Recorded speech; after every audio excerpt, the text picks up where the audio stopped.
YouTube, my name is Boyd and this is episode 4 of the Guide to Becoming an AD Carry series, where I teach you all about becoming an AD Carry. It's been a while since I've done the last episode because I didn't really know what the next episode was gonna be. Like, what do you guys know and what do you guys want to know? So, I noticed that some of the lower elo players had a hard time picking the right champion in SoloQ. So I was thinking to myself, why not make an episode for that? So here it is, episode 4, picking the right AD Carry in SoloQ. Let's go. 1. Comfort zone. This step is probably the most important step. We've seen all these best Poppy NAs, the best Vayne NA. He's probably feeding though, but let's just, no, just kidding. This is because practice makes perfect, even in League of Legends. Everybody can pretty much agree that it's better to pick something you're really comfortable playing than pick something you rarely ever played before. It just happens to be the meta. Knowing how much damage you do, how much damage you take, how fast you walk, how fast you auto attack are all important things to remember thinking about how to win the game. These will like get into your head and make you make decisions faster and pretty much let you make the right decisions. Think about this. What if Poppy becomes the meta? Nobody would ever know how to play Poppy, so everybody starts playing her, but they feed the crap out of it. First blood. A summoner has disconnected. It would be better off just focusing on their own champions, their own champion pool, and just become a better player with that champion. It is not worth trying to play the meta with a champion you just never played before. Try and practice it, see if it works, see if it not works, and then continue on. For me though, it's a lot more fun to just main one certain champion, try and become the best one at it, and then just focus on, you know, expanding your champion pool. 2. Situation. So, you've picked your main champion, you know all the ins and outs, you probably came across 1 or 2 champions that are hard to play against, but what if your laning opponent actually picks that champion? And what if he mains it? What if he knows all the ins and outs about your counter and actually easily knows how to win your lane? Obviously, you can win against that, but chances are slim you're gonna come out well out of that lane. So next time in Champion Select, be sure to check who you're playing against and pick well against that. Look at your own list, like what are you comfortable playing, and pick the best one into that situation. Here's a diagram that I've made that shows how well all the AD carries scale into early, mid, and late game, and whether or not they're like a team or more like a poke-oriented AD carry. Do you see your favorite champions in here? Let's take a look at mine. Vayne, Draven, Lucian are my favorite champions. And while Draven and Lucian are more like mid-game, well, the skill okay, but they're not like the late-game carries like Vayne does. So I have kind of a good mixture here. I have a mid to late-game kind of champions, and I have late-game. I have a little bit of poke with Draven and with Lucian, and I have just a really strong teamfight champion with Vayne. I can play any, like a lot of other AD carries, but these are like my most comfortable picks. So let's look at an example here. So your 4th pick in Champion Select, you see that the enemy has already picked Blitzcrank and Vi, and you think to yourself, I like my Vayne, Draven, and Lucian. One of them is not good for this composition, and that is Draven, because he has no dashes. He has no way to escape the Blitzcrank or the Vi when they engage. But Vayne and Lucian might be alright. Look at your own team. You have a Tomcat jungle and a Gnar that can peel for you very well. So at this point, you can pick both. But now it's just a matter of preference. Do you like to play for late game? Go for Vayne. You want to go for mid-game and pressure during laning phase? Go for Lucian. This is your pick. Once you get the hang of it, and you do this every single time in Champions Select, you get to play what you want, while still maintaining a good team comp. Perfect for SoloQ. Well, it's great to know your own champion's pros and cons. Let's sum them up right here. Let's take a look at pros and cons. On the left, you see a list of all the AD carries. You can skip forward in the video to see whatever champion you want to see the pros and cons of, or you can just click the specific champion on the list on the left. For example, if you're playing against Caitlyn, you just click on Caitlyn to see her pros and cons. Pretty useful.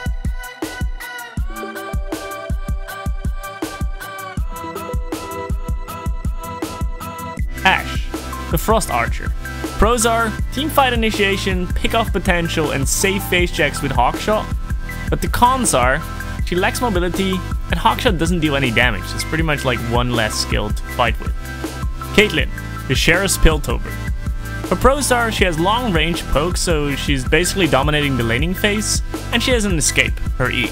Cons are though, long cooldowns on her Caliber Net, and the ultimate has quite a long wind-up time, so you're kind of vulnerable during that time, as well as it can easily be blocked. Corki, the Darting Bombardier. His pros are, he has high mobility, Some great burst and poke and works well with full AD comms because he is partly AP. The cons are though that he's relying on his abilities because of that fact, and he kind of falls off late game because he doesn't really auto attack that much. Most of his damage comes off of his abilities, so... Draven. The Glorious Executioner. His pros are that he has a steroid on every catch stacks, pretty strong. Great early, mid, and late game transitions, so he's pretty much a pain in the ass to deal with along the whole game. He has an ability to snowball really hard because of his passive, but the cons are, though, he can get quite bloodthirsty because of his passive. You get all these little stacks and you don't want to lose those, so if you die during that time, you might get a little on tilt. He's vulnerable to hard CC and hard to handle his axes sometimes in team fights. Ezreal. The Prodigal Explorer. His pros are that he has high mobility, great poke and burst, a dash that can stop some forms of CC such as Blitz Hook and Maokai roots. But his cons are though is that he's really useless when behind. So if you fall behind, he's not going to do a lot of damage. As well as he's skill shot reliant, and he falls off late game because he's also a spell reliant AD carry. Graves, the Outlaw.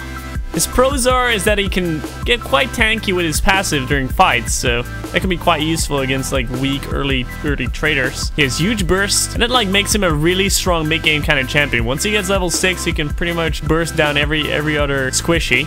So, but that also makes up for his cons though, because he falls off late game. He has a pretty low attack range, and his E is both his attack speed steroid as well as his escape. So if he uses it, you just better use that, otherwise it's gonna be on a long cooldown and, well, you pretty much lose your attack speed bonus.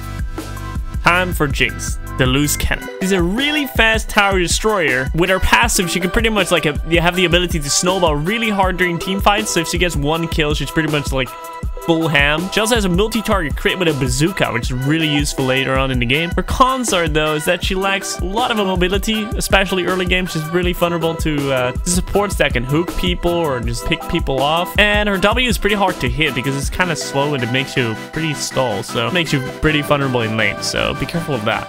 Kalista, the Spear of Vengeance.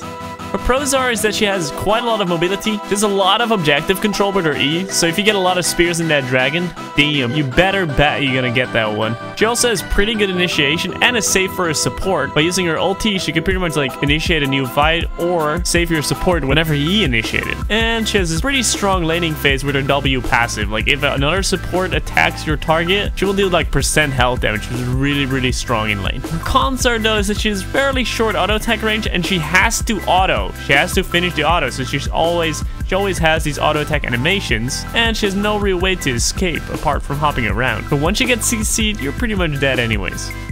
Kog'Maw, the Mouth of the Abyss. His pros are that he's great poke, and he's the best late game with the % health damage on his and magic damage on his W. He deals a lot of damage, and he has 0 mana cost in that ability, so you just spam that shit all you want. His cons are though that he lacks mobility. He's weak early to mid game. He's getting a little better with his Trinity Force build, but he's still a little weak early to mid game. As well as he really needs proper positioning during team fights. He's not really mobile. He doesn't have any self peel, so it's gonna be quite hard to survive the team's fights sometimes. Lucian, the Purifier. His pros are that he has great consistent damage with his passive, and he has a solid kiting kit because his E actually gets lower cooldown the more passive shots he gets. His cons are though that his ultimate doesn't put out great damage and cannot be used with other spells in the meantime, so you have to cancel it. And he's pretty much useless when behind. When he's behind, he just doesn't do that much damage anymore.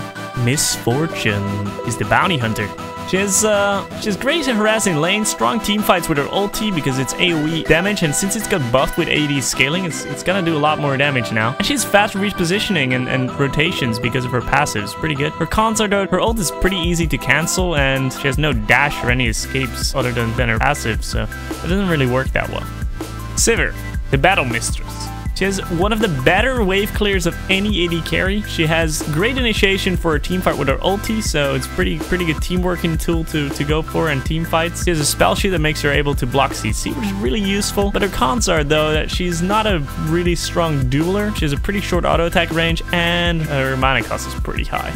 Ah, Tristana, the Yordle Gunner. Her pros are that she has a strong 0 mana cost, attack speed, steroid, really strong late game. Amazing at destroying turrets with her E. She has some self-heal with her ulti and her W. And, well, she's great late game because of that Q. Her cons are that her escape is a really long cooldown. Her jump is relatively slow as well, so it can be interrupted. And long cooldown on her Q, so if it's on cooldown, your damage is pretty much gone.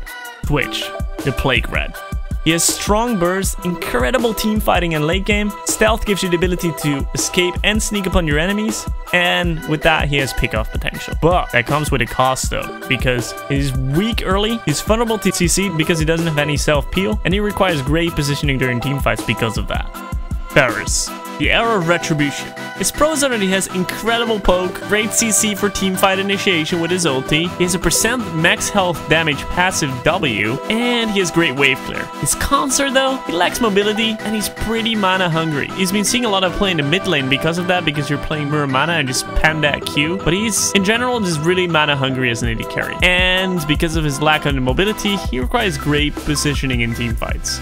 Vayne, the Night Hunter. Her pros is that she is a tank destroyer. With her W, that % health damage, W passive, damn, she can destroy tanks like crazy. That also makes her that she doesn't really require a lot of AD because her W passive already deals a lot of damage. She has a lot of pickup potential as well with her Condemn, and she has a stealth Q with her ulti, makes her able to dodge skill shots during team fights, and makes her able to pick off any champions. But that comes with a price though. There's really short auto attack range, she requires great positioning during team fights because of that, and she has pretty slow wave clear, which makes her like really hard to punish a kill during a laning phase. So if you get a kill in lane and you want to push out that lane, it doesn't really, most of the time it doesn't even work that well. By the time the minions get to the tower, your laning opponent is already there. Well, these were all the AD carries for today. Hope you guys enjoyed the video. Big thanks to everybody that helped me out with this one, as well as all the information here is from my opinion. With a little bit of help of Wolfie though, he gave me some feedback on the champions and on the pros and cons. But if you feel like some information is a little off, just tell me down in the comments down below. I would love to start out a discussion with you there. Also, sorry for the inactivity, but there will be more content out soon, so be sure to check that out. Did you not like it? Give it a thumbs down. If you did like it though, please give it that big fat thumbs up. I would love to see some thumbs up there. And well, this was it for today. Hope you guys enjoyed it, and see you guys in the next one. Peace.